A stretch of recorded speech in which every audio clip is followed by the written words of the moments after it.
what games jump off the page for you if you could pick one or two? I have a couple here myself too, but what are you looking at? What kind of games are you looking to attack and stack to get it kind of away from those top two games? Yeah, so I'm not sure if any jump off the page. Okay. It's tough, it's tough after those two games with the totals above 50. The one I was looking at that I think is interesting is Tampa Bay and the Jets. First, just like a little bit of narrative with Brady. He had been sort of the clear MVP favorite up until last week, and now he's been passed by Rodgers. I think Brady wants that award. You can see him, it's a matchup against the Jets. So a few stats, the Bucks have the number one rated offensive line and the number one rated defensive line, and the Jets are bottom 5 in both of those categories. So it's a great spot for the Bucks. I can see, I would play this game in hopes of like a 35-14 score. Some people are, afraid of the blowouts when it comes to stacks, but a lot of the best teams on this slate have double-digit spreads, so you might have to attack some, and I don't mind attacking this one. I could see Brady throwing for 4 or 5 touchdowns. We talked about Antonio Brown being just a great play, so you can obviously pair him with Brown. I don't think anyone will play Mike Evans. I think he's going to come off the COVID list, 7K, multiple touchdown upside in this spot. And if you're worried about, maybe Brown being too popular, you could get some easy leverage pairing Brady, Brown with Ronald Jones even. People have been worried about Ronald Jones maybe not catching passes, but any running back that plays with Brady is going to catch passes. Jones had 3 targets last week. He caught a touchdown from Brady last year in the playoffs. He just looks like a pretty good play on his own. So, I don't mind maybe pairing Brady with Jones and Brown, or Brady with Brown and Evans. Of course, you can use Gronk in this spot too. I probably won't use Gronk. These blowout matchups, I don't necessarily think are the spots for Gronk when they might want to rest him a little bit for the playoff run, and they have some other tight ends too.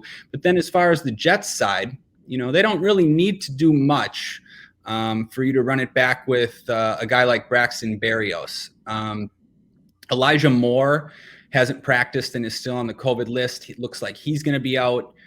Jamison Crowder hasn't practiced yet. It looks like he's going to be out. So like Berrios for 3,700 allows you to afford all that. He had 6 targets last week, 10 the week before, 10 2 weeks before that. A few rushing attempts in there. So yeah, I think I like the idea of sort of a blowout stack with Tampa Bay and maybe running it back with Berrios. What about you? Give me another game besides those obvious 2. Yeah, I like yours, and I think that not only Barry's, I think that you could even do Michael Carter coming back too. He was really active last week. I think that if they get down, they'll probably dump it off to him a lot. So I do like that. And you're right on the 35-14 thing. Like, you don't need the Jets to score. It doesn't have to be 38-35 for a stack to work, which is, I think, really important. So I have 2. One is cheating a little bit. It's like the 3rd or 4th highest game, but I really like this Rams-Baltimore game to go over the 46.5 that the Vegas set as the total. And the thing I like about this game in terms of stacking and playing is you can do it from like 50 different directions. You can play both quarterbacks. I mean, Stafford was really bad last week. He's 7,100. He had 3 interceptions, but the Baltimore secondary is just getting smoked. We saw it with Joe Burrow last week. I mean, they are 31st in passing points per game allowed in fantasy.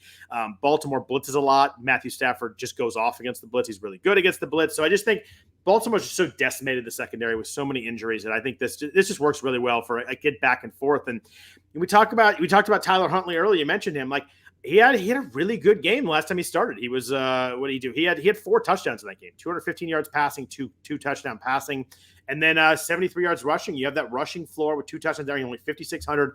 You can play either quarterback. You could play the running back of the Rams. Sony Michel is playable. He's 5,800. He was 27 for $131, a touchdown last week. I mean, you look at the Rams, the last 4 games, they have 107 running back touches. He has 95 of them. So, like, he's the guy right now. Darrell Henderson had 1 touch last week, and now I think he's hurt again. So Michel's playable. You've got a lot of Rams receivers that are playable. Obviously Cooper Kupp, but he's 9,500. I do get that. But there's options here. If you want to play Kupp, then you don't play Mark Andrews in this game. You play someone cheaper. You play Marquis Brown, something like that. If you want to play Andrews, maybe you play Odell Beckham instead of Kupp. There's just so many different ways to go. There's so many different options here. I really like it. I mean, Beckham has scored 4 of the last 5 weeks. Great matchup there. You want to, if you can't afford Andrews, you just play Tyler Higbee at 4,000. So another playable guy in this game. He has 5 catches each of the last 2 games, coming on a little bit as the season goes on here. Low yards, but he has 5 catches and a touchdown. Like that really works at the price of 4,000. And I like Marquis Brown this week. I think that he's 5,900. It's been a weird year for Marquis Brown, a guy that we kind of think of like, oh, he just catches long passes and scores touchdowns. His targets have been huge last 5 weeks, 10, 7, 8, 13, and 9, but no games over 55 yards since week 9, which is crazy when you consider how skilled Brown is. Just their offense is built right now. They're throwing him short passes, but I like him to if you're going to give me those targets, I think he's going to have to break one at some point with the speed and talent he has. So I just think there's so many ways to go, and Mark Andrews is 7,400. He's a crazy stretch of games. You mentioned him earlier. He's a league. He was a tournament winner last week with when you paired him.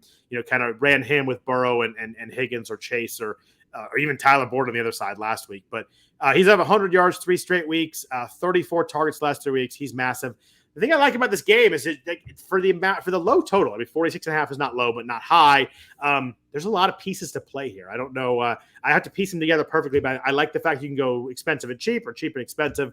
You can play either quarterback. I really like this game. I think we get into the 50s on this game by the time it's over. Yep, I really like that call. The Ravens matchup has been the winning stack the last 2 weeks, and the totals in those matchups were under 50 as well. So yeah, I think that game is a really good environment for fantasy points, and both teams have some elite fantasy players. Yeah, that's a good call. You want a super sneaky in a tournament if you're playing multiple lineups, low total game that I think goes over also? I'd love to hear it. I really like you're gonna laugh at me. I really like Detroit and Seattle to go over the 42.5 this week. I think there's a lot of weapons here, and the matchup is good. Like neither defense is really good, which is what you want.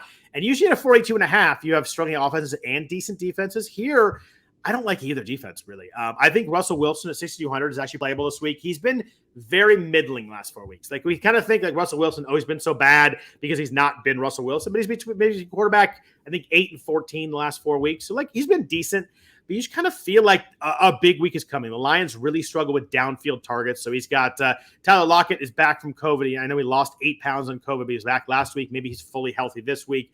Nice spot for him to hit some deep passes at 6,400. DK Metcalf, had the big touchdown you mentioned last week, 6,500. We're really going to go all year without a big DK Metcalf game. Like we haven't had a giant blow up DK Metcalf game. It has to come at some point. We only got 2 weeks left. I just like I like pairing Wilson with either one of those guys. I think you can even go Wilson with both of those guys. It might be a week where you can actually play both of them. But you also have Rashard Penny here. He's 6,100, 17 for 135 and a touchdown last week in Chicago. Good matchup here. He has killed both his favorable matchups. Chicago and Houston did really well. Had a down game in between, but the bad matchup games, he's smoked. He's looked good too. He looked good in the snow last week. Detroit is bottom 8 in rushing points per game, rushing yards, touchdowns to running backs. Like they're just bad stopping the run.